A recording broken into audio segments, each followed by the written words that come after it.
हमारे hair care routine में हम कुछ ऐसे इंग्रेडिएंट्स ऐड करते हैं जिसमें हमारे बालों को हेल्प तो बहुत मिलती है, लेकिन कभी कभी किसी ना किसी वजह से हम वो इंग्रेडिएंट्स यूज नहीं कर पाते।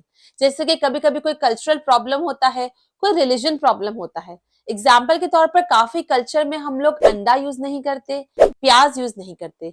ऑल्दो ये दोनों आपके बालों के और स्कैल्प के लिए बहुत बेनिफिशियल है, लेकिन आज की इस वीडियो में मैं एक ऐसे इंग्रेडिएंट की बात करने वाली हूँ जो कि हर कल्चर में, हर रिलीजन में आप अप्लाई कर सकते हैं। बल्कि उल्टा ये काफी रिलीजन में इसको बहुत ही इंपॉर्टेंस दी गई है। जैसे कि इस्लाम की अगर मैं बात करूं, क्रिश्चियनिटी की बात करूं, तो उसमें भी इस चीज को बहुत ज्यादा इंपॉर्टेंस दी गई है। जुडिज्म की बात करूं, बहुत सारे ऐसे रिलीजन है जहां पर इस चीज को बहुत ज्यादा इंपॉर्टेंस दी गई है। अब आप इस इंग्रेडिएंट को जब तक गैस करते हैं, नीचे कमेंट बॉक्स में लिख के बताइए कि आपका ये कमेंट सही है कि नहीं। मैं आपको बताऊंगी इसका रिप्लाई करके। और ना सिर्फ रिलीजन कल्चर, बल्कि कभी कभी ऐसा होता है कि हमें वो चीज अप्लाई तो करनी होती है, लेकिन हम क्योंकि न्यू जनरेशन के लोग हैं तो हम उसका साइंटिफिक एविडेंस ढूंढ रहे होते हैं कि क्या वाकई में ये काम करता है तो कौन से लेवल पे जाके काम करता है, क्या इसका प्रोसेस है। तो काफी लोग उसका साइंटिफिक एविडेंस भी ढूंढते हैं। अब काफी चीजें ऐसी होती हैं जिनका हमें बैकग्राउंड तो अच्छा मिल जाता है, लेकिन उसका साइंटिफिक एविडेंस नहीं मिल पाता। तो ये वाला जो इंग्रेडिएंट आज हम बात करेंगे ना, इसमें साइंटिफिकली भी प्रूवन है कि ये आपके बालों की ग्रोथ को बढ़ाता है, आपके सेल पे जाके नरिशमेंट देता है। अक्सर ऐसा भी होता है कि हम न्यू न्यू चीजें लाते हैं, जैसे कि मिनॉक्सिडिल और पता नहीं क्या क्या चीजें, लेकिन जब हम घर पे यूज करते हैं तो हमारी नानी दादियां कहती है कि तुम लोग क्या नई नई चीजें इस्तेमाल कर रहे हो। हमारे जमाने में तो बहुत आयुर्वेदिक चीजें हुआ करती थी। ये एक इंग्रेडिएंट हमारी नानी दादी के जमाने से भी चलता आ रहा है, तो उनको भी इस इंग्रेडिएंट से कोई प्रॉब्लम नहीं होने वाला। ये इंग्रेडिएंट आयुर्वेदा ने भी प्रूव किया है कि बहुत जबरदस्त इंग्रेडिएंट है आपके बालों के लिए। तो जी हाँ, आपने बिल्कुल सही गैस किया है। और जिन लोगों ने अब तक गैस नहीं कर पाए तो उन लोगों के लिए बता दूं, ये इंग्रेडिएंट है कलौंजी। कलौंजी यानी ब्लैक सीड्स भी कहते हैं, काफी जगह पे इसको मंगरेला भी कहते हैं। हर जगह पे इसका डिफरेंट नाम है, लेकिन इसका काम बहुत ही बढ़िया है और बहुत ही अमेजिंग है आपके बालों के लिए और स्पेशली आपकी स्कैल्प हेल्थ के लिए। आपके यहाँ पर इसको किस नाम से जाना जाता है मुझे नीचे जरूर कमेंट करके बताइएगा। और आपके कल्चर में, आपके रिलीजन में, आपके आसपास इसकी क्या इंपॉर्टेंस है, मुझे प्लीज नीचे कमेंट बॉक्स में जरूर बताइएगा। ये मेरी आपसे पर्सनल रिक्वेस्ट है। आज जो हम कलौंजी की बात कर रहे हैं ना, ये कलौंजी हर जगह पे आपको बहुत फायदेमंद बताई जाती है। हर रिलीजन में, हर कल्चर में साइंटिफिक एविडेंस है, आयुर्वेदा में है।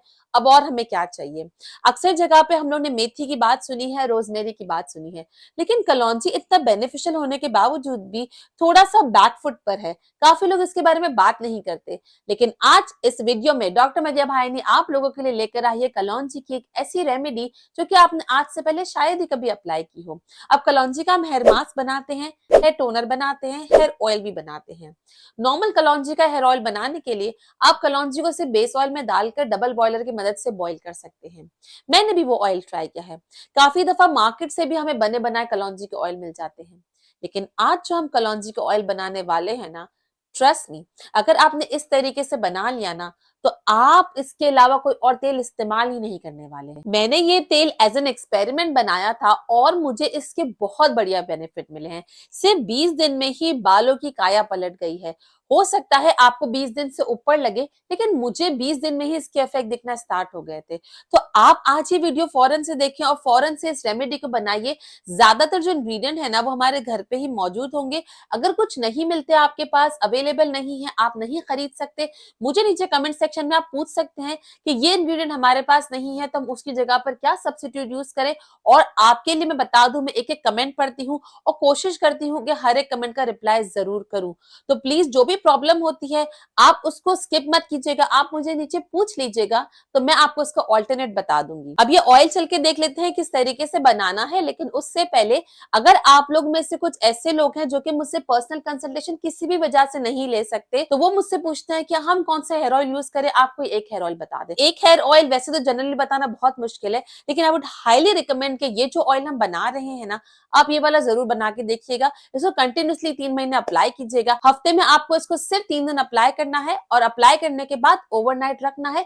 ओवरनाइट रखने के बाद आपको इसको अगले दिन लगाकर हेयर वॉश कर लेना है। तो ये हेयर ऑयल आप लगाएंगे 20 दिन से लेकर 3 महीने में आपको इसका फर्क दिखना स्टार्ट हो जाएगा। इसके बाद आपको उसको रोकना नहीं है, आपको उसको कंटिन्यू ही करना है। हेयर साइकिल लेंथ पे डिपेंड करता है कि कब आपकी हेयर बढ़ेंगे, कब आपके हेयर को नरिशमेंट मिलेगी। तो अब विदाउट वेस्टिंग एनी टाइम जल्दी से चल के देख लेते हैं किस तरीके से इस हेयर ऑयल को बनाना है। So let's dive into the remedy. तो सबसे पहले आपको एक अदद पैन लेना है। इस रेमेडी के लिए पैन मैंने यहाँ पे स्टील का लिया है। अगर आपको व्हाइट बालों का प्रॉब्लम है तो आई वुड हाईली सजेस्ट कि आप यहाँ पे लोहे की कढ़ाई भी ले सकते हैं। इन एनी केस आप जो भी पैन लेते हैं उससे आपके बालों में बहुत फर्क पड़ता है। अब इसमें डालेंगे अपना सबसे पहला और मेन इंग्रेडिएंट जो कि हमारा होने वाला है कलौंजी। कलौंजी आप चाहें तो ऐसे साबित भी डाल सकते हैं, बहुत छोटे छोटे दानों में होती है, या चाहे तो उसको ग्राइंड कर पीस कर भी डाल सकते हैं। मैंने इसमें इसी तरीके से डाली है। यहाँ पे मैं 1 चम्मच के करीब यहाँ पे कलौंजी डाल रही हूँ। ये जो मैं हेयर ऑयल बना रही हूँ वो मेरे हेयर के हिसाब से 3 महीने मुझे आराम से चल जाता है। अगर आपको इसको ज्यादा बनाना है तो आप इसी क्वांटिटी इंक्रीज कर सकते हैं, रेशो सेम ही रहेगा। अब 1 चम्मच मैंने इसमें कलौंजी ऐड कर दी है। आप चाहे तो कलौंजी का अकेला भी सादा सा ऑयल बना सकते हैं, लेकिन इसमें अगर जो मेरे बताए हुए इंग्रेडिएंट ऐड करेंगे तो इसकी पोटेंसी और इंक्रीज हो जाएगी। अब इसमें हम डालेंगे अपना नेक्स्ट इंग्रेडिएंट जो कि हमारा होने वाला है लौंग। लौंग आपको इसमें ये जो फूल वाली होती है ना, ऊपर आप देख सकते हैं इसमें फूल है, यही वाली डालनी है। जिसमें ऊपर फूल नहीं है वो नहीं डालेंगे। सिर्फ 1 लौंग डालनी है आपको इसमें, ज्यादा लौंग इसमें नहीं डालेंगे क्योंकि इसमें ज्यादा जो बेनिफिट है वो कलौंजी के चाहिए। लौंग से ना सिर्फ अच्छी खुशबू आती है बल्कि लौंग आपके बालों में जाकर स्कैल्प की सर्कुलेशन को भी इंक्रीज करता है। अब बारी आती है हेयर ऑयल की। हेयर ऑयल के ऑप्शन में सबसे पहला है आलमंड ऑयल। आलमंड ऑयल आप वही डालेंगे जो आपके पास बिल्कुल प्योर आलमंड ऑयल हो। आलमंड ऑयल सारी है पोरोसिटी के लोग इस्तेमाल कर सकते हैं। नेक्स्ट हमारे पास जो ऑप्शन है वो है सिसमे ऑयल। सिसमे ऑयल का मतलब है तिल का तेल। तिल का तेल वो लोग इस्तेमाल करेंगे जिनके बाल बहुत ज्यादा झड़ रहे हैं और जिनको व्हाइट बालों का प्रॉब्लम है। इसके अलावा जो थर्ड ऑप्शन आता है वो हमारे पास आता है मस्टर्ड ऑयल यानी सरसों का तेल। सरसों का तेल काफी लोग लगाने से डरते हैं, लेकिन अगर तो आपकी मीडियम पोरोसिटी है तो आप इसे बेझिझक लगा सकते हैं। अगर लो या हाई पोरोसिटी है तो भी आप लगा सकते हैं, आपको इसको दूसरे ऑयल में मिक्स करना होता है। अब लास्ट हमारा आता है कैस्टर ऑयल। कैस्टर ऑयल भी थोड़ा सा थिक होता है, हमेशा से किसी और ऑयल के साथ मिलाकर जरूर लगाया करें। Last but not the least हमारा है कोकोनट ऑयल यानी नारियल का तेल। नारियल का तेल वैसे तो हर घर में आसानी से अवेलेबल होता है, लेकिन अगर आपकी बहुत ज्यादा लो पोरोसिटी है तो आप नारियल का तेल बहुत देख के लगाइएगा। वैसे तो हम जितने भी ऑयल बनाते हैं उसमें एक तेल नहीं लाते, हमेशा 2 से 3 ऑयल मिक्स करते हैं। रीजन सिर्फ ये है कि उसको हर हेयर पोरोसिटी वाले लोग इस्तेमाल कर सकें। तो इसके लिए आपको ऑयलिंग से डरना नहीं है। ये सारे ऑयल 2 या 3 अगर आप मिक्स करेंगे तो आपकी जो भी हेयर पोरोसिटी आप उसको इस्तेमाल कर सकते हैं। अब इस कलौंजी में और लौंग में मैंने थोड़ा सा कोकोनट ऑयल डाल दिया है, और जितना कोकोनट ऑयल डाला है उससे डबल क्वांटिटी मैंने मस्टर्ड ऑयल डाला है। यहाँ पे मस्टर्ड ऑयल मैंने इसलिए डाला है क्योंकि मुझे सूट करता है। आपको जो भी सूट करता हो, आपने पहले इस्तेमाल किया हुआ हो, वही यहाँ पर आप बेस ऑयल इस्तेमाल करेंगे। यहाँ पे बेस ऑयल की कोई भी रिस्ट्रिक्शन नहीं है। अब इसे आप अच्छे से मिक्स कर देंगे।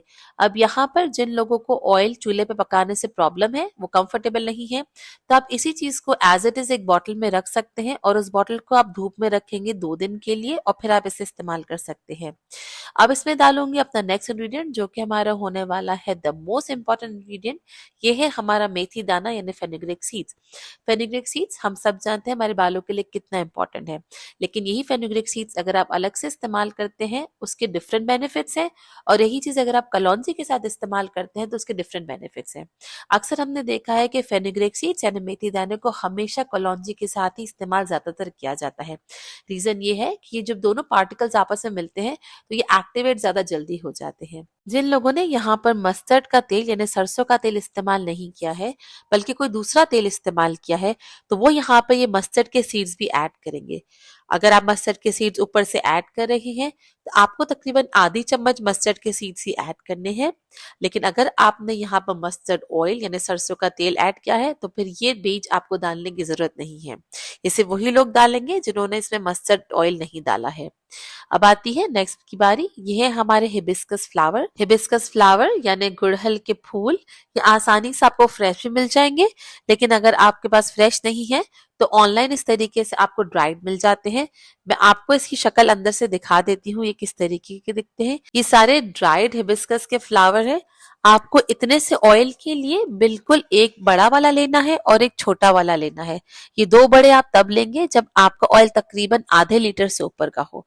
मेरे पास फिलहाल कम मैं बना रही थी, तो मैंने इसमें एक बड़ा और एक स्मॉल साइज का फ्लावर ही लिया है। हमेशा जो भी चीज़ आप ड्राइड मंगाते हैं, कोशिश कर कर हमेशा उसको एयर टाइट कर कर ही रखें। जितनी चीज़ें आपकी एयर टाइट रहेंगी, फ्रेश रहेंगी, उतना ही आपको रेमेडीज बनाने में आसानी भी होगी और आपकी रेमेडीज फ्रेश भी बनेगी और आपके स्कैल्प को तरोताजा भी रखेगी और साफ रखेगी। अब इस ऑयल को हम डबल बॉयलर से बनाएंगे। डबल बॉयलर के लिए आपको एक अदद छोटी सी कटोरी चाहिए, इतनी कटोरी हो जिसमें ये सारा ऑयल आ जाए। यहाँ पे मैंने 2 किस्म की कटोरी बताई है आपको। एक है ये कांच की कटोरी जो कि मोटी कटोरी है, और एक है ये स्टील की कटोरी। इन दोनों में से आप कोई भी कटोरी इस्तेमाल कर सकते हैं। कांच की कटोरी मोटी ही होनी चाहिए। ये स्पेशल कटोरी आती है जिसको आप बॉईल कर सकते हैं और ये टूटती नहीं है। लेकिन अगर आप कोई भी नॉर्मल पतले कांच की कटोरी लेते हैं तो उसके टूटने के चांसेस ज्यादा हो जाते हैं। मैंने आपको इसमें दिखाया है, देखिए ये पतली कटोरी है और ये मोटी कटोरी है। इसकी पहचान ये होती है कि जब आप इसको इस तरीके से थोड़ी सी चुटकी बजा के देखेंगे तो इसमें आवाज डिफरेंट आती है। लेकिन फिर भी अगर आप कंफर्टेबल नहीं है, आपको नहीं पता, तो आप स्टील की कटोरी भी इसमें इस्तेमाल कर सकते हैं। ये जितना भी मिक्सचर हमने बनाया था ना, अब सारा का सारा मिक्सचर हम इस कटोरी में डाल देंगे। आई वुड सजेस्ट कि आप इस सारे मिक्सचर को पतीली की जगह डायरेक्ट कटोरी में भी डाल सकते हैं। लेकिन अगर आप डबल बॉयलर से कंफर्टेबल नहीं है तो आप इसको डायरेक्ट पैन में भी बना सकते हैं या लोहे की कढ़ाई में भी आराम से बना सकते हैं। कोई भी प्रॉब्लम नहीं होता। डायरेक्ट चूल्हे पे ऑयल बॉईल करने से आपके बाल व्हाइट हो जाते हैं, ये बिल्कुल एक बहुत बड़ा मिथ है। ऐसा कुछ भी नहीं होता। बाल व्हाइट होने होते हैं वो दूसरी वजहों से होते हैं। डबल बॉयलर के लिए हमें एक अदद बड़ा सा पैन ले लेना है। इतना बड़ा पैन हो कि इसमें पानी आराम से आ जाए और उस पानी में ये छोटा सा बोल बिल्कुल ज्यादा तैरे नहीं। मैंने आप लोगों को समझाने के लिए जानबूझ के ये बड़ा वाला पैन लिया है। आप देख सकते हैं कि पानी उसमें इतना डालना पड़ा जिसकी वजह से ये जो तेल है ये अंदर ही डूब जाएगा। इसके लिए ये पैन हमारे काम का नहीं है। ये वाला जो दूसरा पैन हमने लिया है ये इतना है कि इसमें कटोरी भी आ जाएगी और पानी भी ज्यादा नहीं डालना पड़ेगा। आप देख सकते हैं पानी मैंने इसमें थोड़ा ही डाला है और बाकी डिस्कार्ड कर दिया है। इस पैन में आराम से ये पॉट आ जाएगा और ये पानी इतना होना चाहिए कि कटोरी के मिड लाइन तक, यानी बिल्कुल आधे तक पानी आ जाए। बहुत ज्यादा ऊपर होगा तो पानी अंदर चला जाएगा और बहुत ज्यादा कम होगा तो पानी नीचे जल जाएगा। आपको एक ट्रिक बताती हूँ। ट्रिक ये है कि हमेशा इस पॉट में एक हल्का सा कपड़ा या टॉवल जरूर रख लीजिए। इससे फायदा ये होगा कि ये डायरेक्ट जो पॉट है ना वो नीचे लगेगा नहीं, और उससे आपका ये ना ही कटोरी जलेगी और ना ही आपका पानी जलेगा।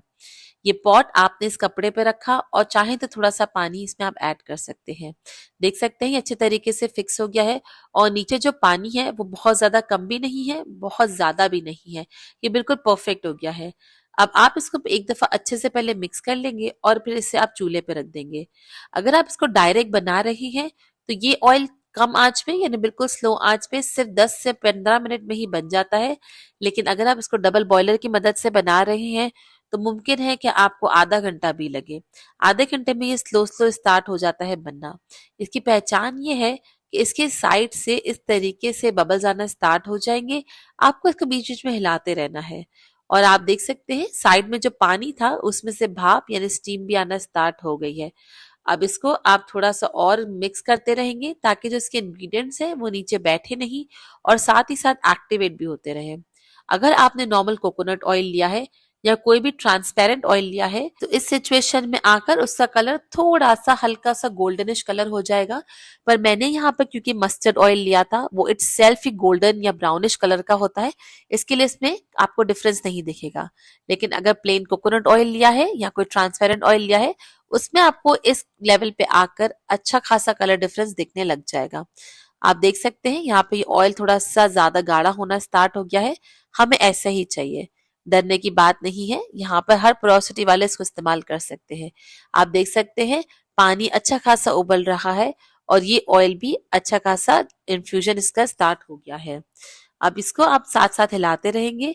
तकरीबन 25 से 30 मिनट बाद जब ये अच्छे तरीके से हो जाएगा, आप चूल्हे को बंद कर देंगे और इसे आप एज इट इज रख देंगे, चूल्हे से हटा दीजिएगा और इसे ठंडा होने देंगे। इसको गरम गरम निकालने की कोशिश मत कीजिएगा, हो सकता है कि हाथ भी जल जाए। अब जब ये थोड़ा बहुत ठंडा हो गया है, मैनेजेबल हो गया है, तो हमने इस पॉट को उसमें से निकाल दिया है पैन में से, और अब हम इसे छानेंगे। अगर आपको लगता है कि सही तरीके से इन्फ्यूज नहीं हुआ है, तो इसे आप शीशे की कटोरी या शीशे की बोतल में डालकर एज इट इज सारे इंग्रेडिएंट के साथ ऐसे भी रख सकते हैं धूप में। मेरे हिसाब से ये बन चुका है, इसके लिए मैं इसको छान रही हूँ। इसको छान कर आप किसी भी शीशे की बोतल में रखेंगे, ऐसी बोतल में रखेंगे जो कि ऊपर से बंद हो सकती हो और एयर टाइट हो सकती हो। हमेशा ऐसा बर्तन चूज करें जो कि साफ हो, हेयर ऑयल बनाने के लिए भी और हेयर ऑयल को स्टोर करने के लिए भी। हमेशा हाथों को भी अच्छे से धोकर रखें ताकि हेयर ऑयल आपके बालों में जाकर स्ट्रेंथ प्रोवाइड करे, ना कि इन्फेक्शन कॉज करे जिससे आपके बाल ज्यादा झड़े। तो इस तरीके से आपने हेयर ऑयल प्रॉपरली बना लिया। अब इस हेयर ऑयल को लगाने का एक स्पेशल तरीका है। आप इसको जब छान लेंगे और इसको ठंडा होने रखेंगे, तो आप जब भी इसको लगाएंगे ना, तो थोड़ा सा इसको आप किसी भी बोल में निकाल लेंगे और बोल में निकालने के बाद अब इसे हल्का सा गर्म कर लेंगे। बहुत ज्यादा गर्म नहीं करना, बिल्कुल नीम गर्म ही करना है। इतना ही हेयर ऑयल निकालेंगे जितना आपके स्कैल्प को और आपकी हेयर लेंथ को चाहिए। अक्सर हम ये करते हैं कि हेयर ऑयल के पूरे कंटेनर में अपना हाथ डालते हैं और फिर हम वो हेयर ऑयल लगाते हैं। उससे होता यह है कि आपके हाथ चाहे बेशक धुले हुए भी हो, बेशक वॉश भी हो, उसके बाद भी हमारे हाथ की कंटामिनेशन जो होती है वो आपके हेयर ऑयल में जाती है और आपका हेयर ऑयल एक तो जल्दी खराब भी हो जाता है और दूसरा वो बेनिफिट नहीं दे पाता जो उस हेयर ऑयल को देना चाहिए। इसके लिए हमेशा हेयर और स्किन की चीजों को ऐसे ही उतना ही लेकर अलग से इस्तेमाल कीजिए जितना आपको नीड हो। तो ये हेयर ऑयल को आप थोड़ा सा ले लेंगे और फिर आप इसे थोड़ा सा गर्म कर लेंगे और फिर आप अपने स्कैल्प पे इसकी मसाज करेंगे। इसे हम कहते हैं हॉट ऑयल ट्रीटमेंट। ये आप लगाएंगे, ओवरनाइट रखेंगे अपने बालों में और ओवरनाइट रखने के बाद आप अगले दिन हेयर वॉश कर लेंगे। जब भी आप अपने बालों में ऑयल लगाया करें, चाहे कोई भी किस्म का ऑयल हो, अपने बालों को पहले अच्छे से कोम कर लिया कीजिए, पार्टीशन कर लिया कीजिए। उससे होता यह है कि जितने बाल भी आपके कमजोर होंगे ना, वो पहले ही झड़ जाएंगे और फिर आपको ये नहीं लगेगा कि आपके हेयर ऑयल से बाल झड़ रहे हैं। जो बाल झड़ने हैं पहले झड़ जाएंगे। उसको अच्छे से आप अपने बालों को कोम कर लें, थोड़े थोड़े पार्टीशन कर लीजिए और आपको जड़ों में हेयर ऑयल को लगाना है। जिनको हेयर फॉल ज्यादा है वो ज्यादा जोर से मसाज नहीं करेंगे, उनको अपने जड़ों में लगाकर सिर्फ हल्के हल्के हाथ से इस तरीके से टैप टैप करना है। कि जो लोग अपने बालों की लेंथ चाहते हैं बढ़ाना या उनको रिसीडिंग हेयर लाइन है, वो क्या करेंगे, वो इसको लगाकर थोड़ी देर के लिए 4 से 5 मिनट मसाज भी कर सकते हैं। सर्कुलर मोशन में आपको मसाज करनी है। मसाज इस तरीके से करनी है जैसे आप न्यूबॉर्न बेबी की मसाज करते हैं, इतने हल्के हाथों से आपको मसाज करनी है। तो ये हेयर ऑयल लगाकर आपने अगले दिन हेयर वॉश कर लेना है। हेयर वॉश के लिए आप चाहे तो नॉर्मल रेगुलर शैम्पू भी इस्तेमाल कर सकते हैं, चाहे तो एक शैम्पू आप बैठे बैठे घर पे भी बना सकते हैं। मैंने अपने चैनल पे 2 बढ़िया सी रेमेडी बताई है शैम्पू बनाने की, जिसमें से एक जो है वो आपका आयुर्वेदिक हर्बल शैम्पू है और एक जो है वो आपका रोजमेरी का शैम्पू है। इन दोनों की रेमेडीज आपको यहाँ पे मिल जाएगी। यहाँ पे क्लिक कर कर आप शैम्पू की रेमेडी देखें और यही वाला शैम्पू आप इस्तेमाल करेंगे इस हेयर ऑयल के बाद। मैं आपसे मिलती हूँ इस वीडियो में। Till then, bye bye.